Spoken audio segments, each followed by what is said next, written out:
ప్రతి ఆదివారము నిజ క్రైస్తవుడికి పండగ. అవునా? ప్రతి క్రైస్తవ విశ్వాసకి, నిజ క్రైస్తవుడికి ప్రతి ఆదివారం పండగే. సంవత్సరంగా ఒకసారి ఏంటి, ప్రతి దినము పండగే. ఎందుకంటే ప్రభు నీకు నీ ఎడల కృప చూపించి సజీవ లెక్కలో మరొక రోజుని కనులారా చూడటానికి ఇచ్చాడు. ఆ రోజు నీకు పండగ. నువ్వు బ్రతుకున్నావంటే, నిన్ను పోషిస్తున్నాడంటే పోషకుడిగా, నువ్వు అడగకపోయినా నువ్వు జీవిస్తున్నావంటే, స్వేచ్ఛగా వేరేస్తున్నావంటే, స్వచ్ఛమైన గాలి పీలుస్తున్నావంటే, ఊపిరి పీల్చుకున్నావంటే ఆయన కృప వల్లనే కదా. ఆలోచించే, ఆయన వల్లనే కదా మనం ఇలా ఉన్నాం.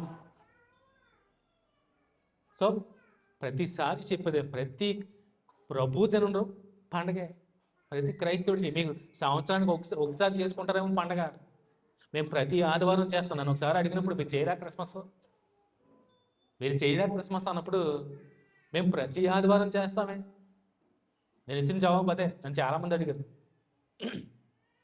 మేము ప్రతి ఆదివారం చేస్తాం, మీరు సంవత్సరం ఒకసారి చేస్తారేమో. కొంతమంది 25ని, కొంతమంది 24ని, డిసెంబర్ 1 నుంచి డిసెంబర్ 31 వరకు చేస్తూనే ఉన్నారు.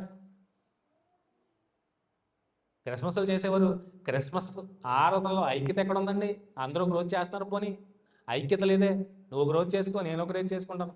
నీకు నాకు పడదే, నీ సంఘానికి నా సంఘానికి పడదే. ఇదా క్రీస్తు కోరుకుంది?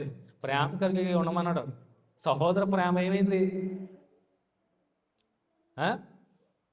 ఆలోచన చేస్తారు ఈ విషయాలన్నీ. ఎవ్వరు మనకు కావాల్సింది పండుగ అంతే. మనకు కావాల్సింది అది. ఇవేమీ చూడరండి.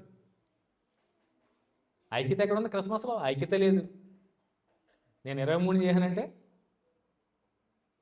నేను 24 చేస్తాను. కొంచెం సౌండ్ ఎక్కువ పెంచుతాను. మీరు సౌండ్ ఎత్తారా? మీకన్నా ఎక్కువ సౌండ్.